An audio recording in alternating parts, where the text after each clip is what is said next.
A cottage is about family. It's about spending time with your kids, away from the craziness of every day.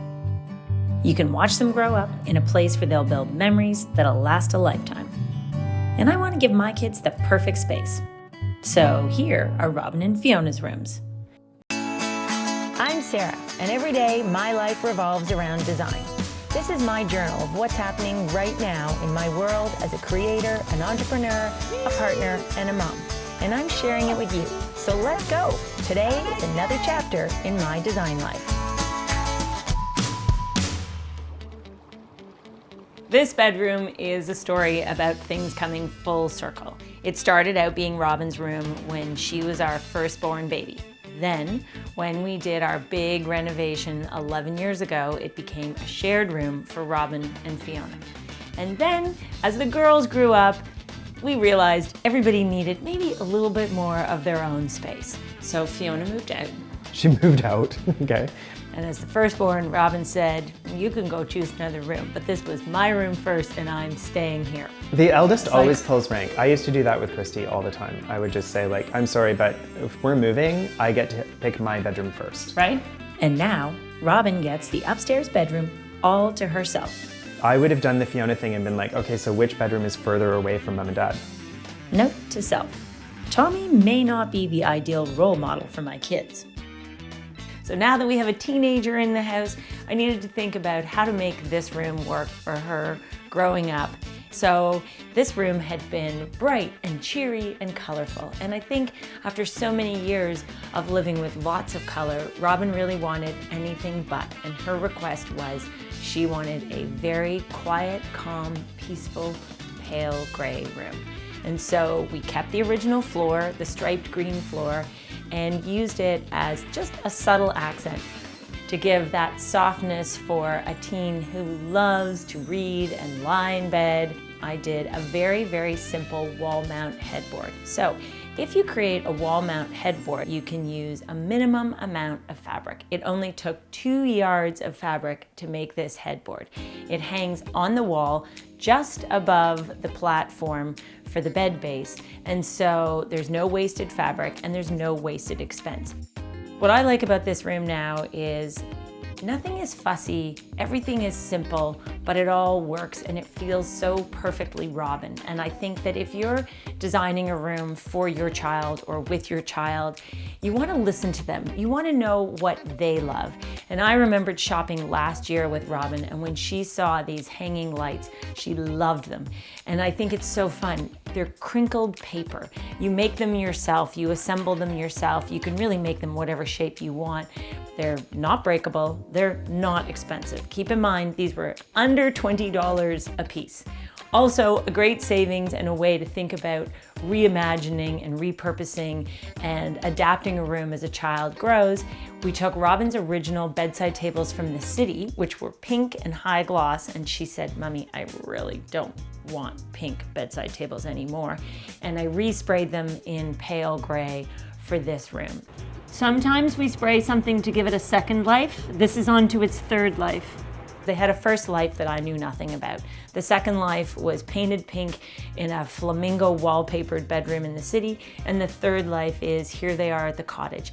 And miraculously, this is a really narrow room. This room is less than 9 feet wide. And we have a queen size bed in here. So the side tables needed to be really lean and mean, and they just tuck right in there perfectly. To focus on the symmetry of this room, I hung a pair of very, very simple round mirrors on either side of the sliding doors that open onto the main living space.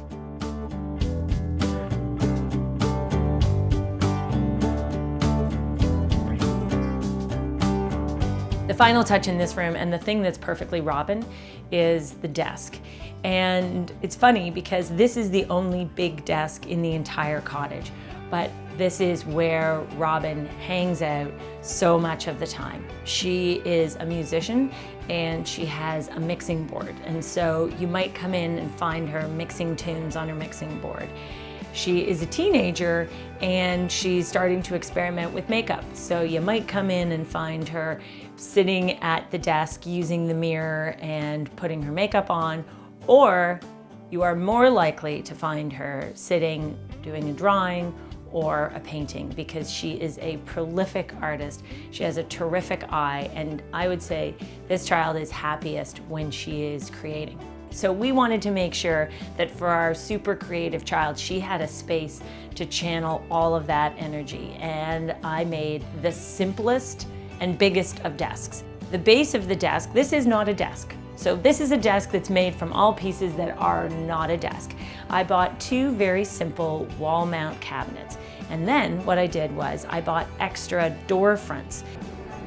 I'm liking this. And what I did was I used the door fronts to mount them on the sides to make the depth that I needed for a desk. You may think, why are you going to all this trouble? Because I thought the chiseled wave front pattern on these door fronts was perfect, and I wanted it to have a wraparound effect. I wanted it to look like it was built in. Chris made me some really simple little plinth bases out of the leftover trim material from our exterior window install, and that just gives them a little bit of a lift off the floor. I chose some simple nickel hardware, and the nickel hardware on the desk coordinates with the nickel hardware that is on the bedside tables. When you're thinking about design, make sure you consider all those small details, because they act as a connection to tie it all together and make it so it all feels like it makes sense. Let's talk about the desktop. It is simple, easy, and required absolutely nothing other than picking it out in the store. I think I'm gonna go with the ash. This is a piece of butcher block countertop. It's 8 feet long and about 2 feet deep, and it creates the ideal desk. The great thing is that for all the purposes that Robin will use it for, it's not precious, it doesn't need to be kept pristine, and she can go ahead and do her crafts on it, and you can scrub it clean. So that's it. That's Robin's room. Fiona's room started out as a guest room. And when Fiona and Robin decided that they both wanted their own rooms, Fiona chose this room. She tried downstairs and she really likes it. So she has the east guest room downstairs. This is a pretty compact bedroom, but it is cozy and it is cheery. And this is such a great room for Fiona because she is a morning kid and the light comes streaming in first thing in the morning. Fiona chose all the fabrics for this room. She had real opinions about what she wanted. She didn't want this room to be too pale, and she knew exactly the color she wanted. Now, Fiona's just 11, and what I think is great about this room is this isn't a tween bedroom. This is filled with fabrics that any adult would be happy to have. So our hope is that this lasts for the long haul. What you'll notice about this room is if you followed along on our first cottage journey, everything is in the same place, but yet everything feels completely different. The chair, it's the exact same chair, just reupholstered. And the funny thing is, when I said to Alex, do you think we should reupholster this chair? He said, yeah, I've never liked that fabric. Like this was weird, this one here. Really? Yeah, I never liked it. You never liked that fabric. That is an ottoman stripe. And I always loved this fabric because it reminded me of ottoman rib spreads that were used as upholstery in the family cottage that I grew up in. So this had a cottagey vibe to me. I don't like it. Not your cottage vibe. Okay. It doesn't even read cottagey to me. That's a funny thing. Okay, well, there you go. Yeah. And that'll be changed. So the chair has been reimagined in this, it's really a cerulean blue, I would say. People so often ask me, where do you get inspiration? And I take so much inspiration from the world that surrounds us, from the natural world.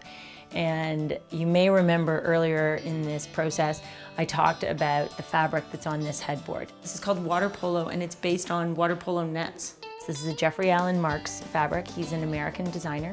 And I just think when you look out and you see the sun sparkling on the water, it creates beautiful patterns, whether it's in a swimming pool or on a lake. And I wanted to create those subtle references wherever possible. So this room is really just layered in all the colors that Fiona liked best. We painted it all white, like so many rooms in this cottage. This room got the white treatment, and it makes this small room feel so much bigger.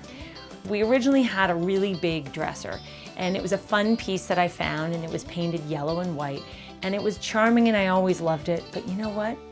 Realistically, it was always too big for the room and it really overpowered the space.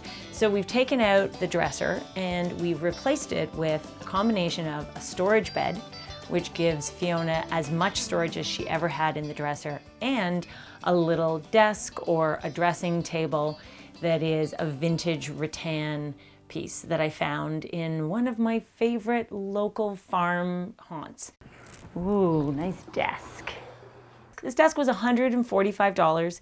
The stool is original. The stool was here in the last iteration of this bedroom, and I just reupholstered the top. So let's talk about things that stayed from before.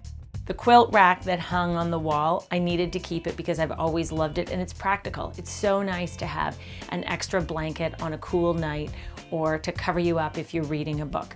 The bedside tables, ooh, those were such a good find. I went out shopping for vintage treasures and I found this pair of tables. The price is right. And they were, I think they were less than $175 each. Once Noel, my amazing sprayer, painted them in this robin's egg turquoisey aqua blue, they became so fresh and fun. The lattice lamps, those used to be in our bedroom. And so one of the key things, if you're trying to redecorate and you're trying to make things look and feel different, try moving them to a new space. That will often make a big change. The fabric on the drapes, this is a fabric I designed from my collection for Cravat, and when we did the cottage originally, my line hadn't been released. And so it's so nice to be able to use fabrics that I've invested my creative passion in and be able to embrace them and use them in my own space, along with the throws that I designed as part of my textile collection.